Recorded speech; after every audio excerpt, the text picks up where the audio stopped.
नमस्कार दोस्तों। भगवद गीता का दूसरा अध्याय का श्लोक 12 और 13 भाव अर्थ के साथ सुने समझे और अपने जीवन में उतारने का प्रयत्न करें। श्लोक 12 नत्वेवाहम जातु नासम न त्वं नेमे जनाधिपाः न चैव न विश्यामहु सर्वे वयमतः परम। भावार्थ, ऐसा कभी नहीं हुआ कि मैं न रहा हो या तुम न रहे हो अथवा ये समस्त राजा न रहे हो, और न ऐसा है कि भविष्य में हम लोग नहीं रहेंगे।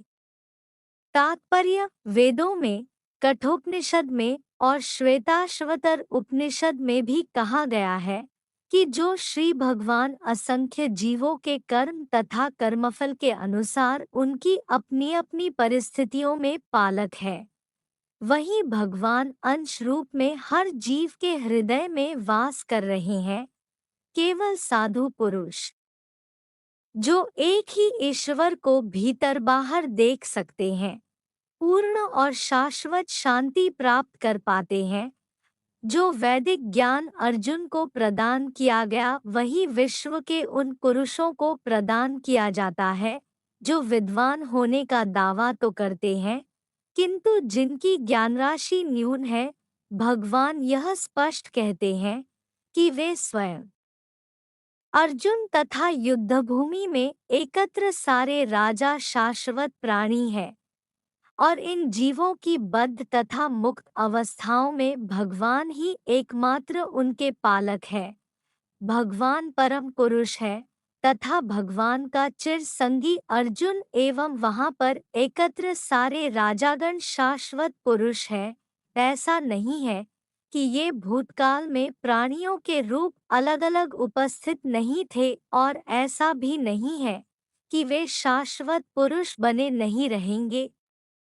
उनका अस्तित्व भूतकाल में था और भविष्य में भी निर्बोध रूप से बना रहेगा, अतः किसी के लिए शोक करने की कोई बात नहीं है। ये मायावादी सिद्धांत की मुक्ति के बाद आत्मा माया के आवरण से पृथक होकर निराकार ब्रह्मा में लीन हो जाएगा और अपना अस्तित्व खो देगा। यहाँ परम अधिकारी भगवान कृष्ण द्वारा पुष्ट नहीं हो पाता, न ही इस सिद्धांत का समर्थन हो पाता है कि बद्ध अवस्था में ही हम अस्तित्व का चिंतन करते हैं। यहाँ पर कृष्ण स्पष्टता कहते हैं कि भगवान तथा अन्यों का अस्तित्व भविष्य में भी अक्षुण्ण रहेगा, जिसकी पुष्टि उपनिषदों द्वारा भी होती है। कृष्ण का यह कथन प्रामाणिक है क्योंकि कृष्ण मायावश नहीं है। यदि अस्तित्व तथ्य न होता तो फिर कृष्ण इतना बल क्यों देते, और वह भी भविष्य के लिए।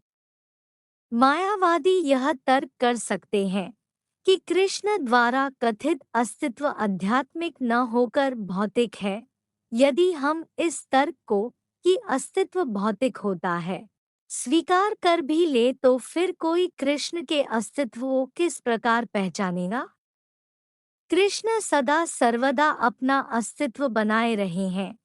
यदि उन्हें सामान्य चेतना वाले सामान्य व्यक्ति के रूप में माना जाता है तो प्रामाणिक शास्त्र के रूप में उनकी भगवद गीता की कोई महत्ता नहीं होगी। एक सामान्य व्यक्ति मनुष्यों के 4 अवगुणों के कारण श्रवण करने योग्य शिक्षा देने में असमर्थ रहता है।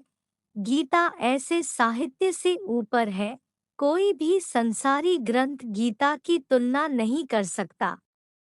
श्री कृष्ण को सामान्य व्यक्ति मान लेने पर गीता की सारी महत्ता जाती रहती है। मायावादियों का तर्क है कि इस श्लोक में वर्णित वैत लौकिक है और शरीर के लिए प्रयुक्त हुआ है, किंतु इसके पहले वाले श्लोक में ऐसी देहात्म बुद्धि की निंदा की गई है। एक बार जीवों की देहात्म बुद्धि की निंदा करने के बाद यह कैसे संभव है कि कृष्ण पुनः शरीर पर उसी वक्तव्य को दोहरावे। अतः यह अस्तित्व आध्यात्मिक आधार पर स्थापित है और इसकी पुष्टि रामानुजाचार्य तथा अन्य आचार्यों ने भी की है। गीता में कई स्थलों पर इसका उल्लेख है। कि यह आध्यात्मिक अस्तित्व केवल भगवत भक्तों द्वारा ज्ञेय है। जो लोग भगवान कृष्ण का विरोध करते हैं, उनकी इस महान साहित्य तक पहुंच नहीं हो पाती। अभक्तों द्वारा गीता के उपदेशों को समझने का प्रयास मधुमक्खी द्वारा मधुपात्र चाटने के सदृश है। पात्र को खोले बिना मधु को नहीं चखा जा सकता। इसी प्रकार भगवद गीता के रहस्यवाद को केवल भक्त ही समझ सकते हैं, अन्य कोई नहीं। जैसा कि इसके चतुर्थ अध्याय में कहा गया है, नहीं गीता का स्पर्श ऐसे लोग कर पाते हैं जो भगवान के अस्तित्व का ही विरोध करते हैं। अतः मायावादियों द्वारा गीता की व्याख्या मानो समग्र सत्य का सरासर भ्रामक निरूपण है।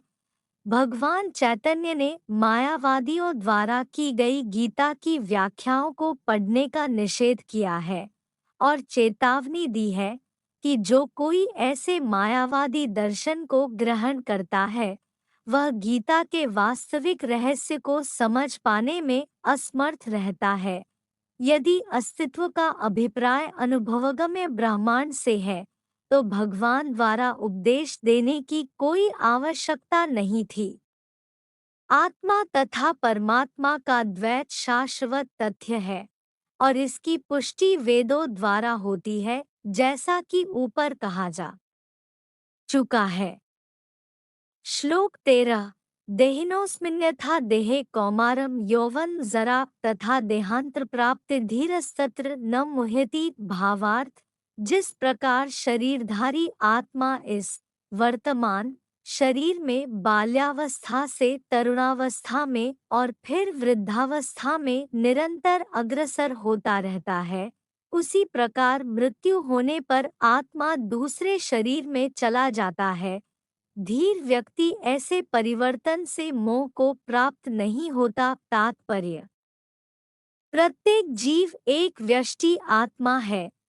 वह प्रतिक्षण अपना शरीर बदलता रहता है, कभी बालक के रूप में, कभी युवा तथा कभी वृद्ध पुरुष के रूप में, तो भी आत्मा वही रहता है, उसमें कोई परिवर्तन नहीं होता। यह व्यष्टि आत्मा मृत्यु होने पर अंततोगत्वा एक शरीर बदलकर दूसरे शरीर में देहांतरण कर जाता है और चूंकि अगले जन्म में इसको शरीर मिलना अवश्यंभावी है, चाहे वह शरीर आध्यात्मिक हो या भौतिक। अतः अर्जुन के लिए न तो भीष्म न ही द्रोण के लिए शोक करने का कोई कारण था, अपितु उसे प्रसन्न होना चाहिए था कि वे पुराने शरीरों को बदलकर नए शरीर ग्रहण करेंगे और इस तरह वे नई शक्ति प्राप्त करेंगे। ऐसे शरीर परिवर्तन से जीवन में किए कर्म के अनुसार नाना प्रकार के सुखोपभोग या कष्टों का लेखा हो जाता है। चूंकि भीष्म व द्रोण साधु पुरुष थे, इसीलिए अगले जन्म में उन्हें आध्यात्मिक शरीर प्राप्त होंगे, नहीं तो कम से कम उन्हें स्वर्ग के भोग करने के अनुरूप शरीर तो प्राप्त होंगे ही। अतः दोनों ही दशाओं में शोक का कोई कारण नहीं था। जिस मनुष्य को व्यष्टि आत्मा, परमात्मा तथा भौतिक और आध्यात्मिक प्रकृति का पूर्ण ज्ञान होता है, वह धीर कहलाता है। ऐसा मनुष्य कभी भी शरीर परिवर्तन द्वारा ठगा नहीं जाता। आत्मा के एकात्मवाद का मायावादी सिद्धांत मान्य नहीं हो सकता, क्योंकि आत्मा के इस प्रकार विखंडन से परमेश्वर विखंडनीय या परिवर्तनशील हो जाएगा, जो परमात्मा के अपरिवर्तनीय होने के सिद्धांत के विरुद्ध होगा। गीता में पुष्टि हुई है कि परमात्मा के खंडों का शाश्वत सनातन अस्तित्व है, जिन्हें क्षर कहा जाता है, अर्थात उनमें भौतिक प्रकृति में गिरने की प्रवृत्ति होती है। ये भिन्न अंश खंड नित्य भिन्न रहते हैं।